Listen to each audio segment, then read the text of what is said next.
I was halfway through a long overdue vacation when I got the call from my attorney. "Jason," he said, "you need to come home. There's something going on with the land your grandfather left you." I hadn't set foot on that 15-acre plot in over a decade. It was wild and untouched, part of a wooded stretch my family had owned for generations. My grandfather always told me, "Don't ever sell this land, son. It's worth more than people realize." Turns out he was right, just not in the way I expected. When I returned, I drove straight out to the property, expecting overgrown trails and silence. Instead, I saw paved streets, trimmed lawns, and a pristine subdivision with a gate that actually had the nerve to say Whispering Pines HOA, private community. I thought I was hallucinating. 30 houses.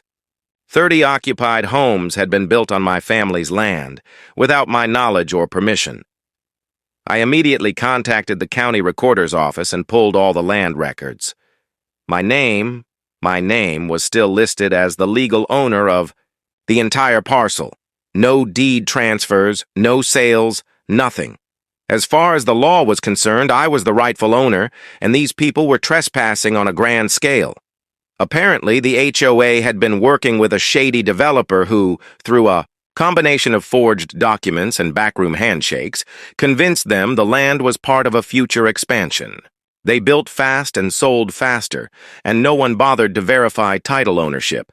Until now. I hired a real estate attorney, a surveyor, and a private investigator. Within weeks, we had enough evidence to bring the case to court. I gave the HOA president, a smug man named Dennis, one chance to resolve things peacefully.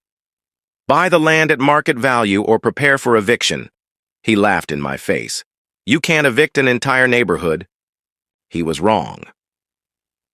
3 months later, I stood before a judge, and after laying out the facts, my deed, their forged permits, the county's failure to notify, I was declared the legal owner of the land. The court ordered the HOA and all its residents to either buy the lots at full market price or vacate within 90 days. Panic swept through Whispering Pines. Some tried to sue me, but the law was ironclad. Others made offers. A few moved out overnight. I didn't do this out of spite.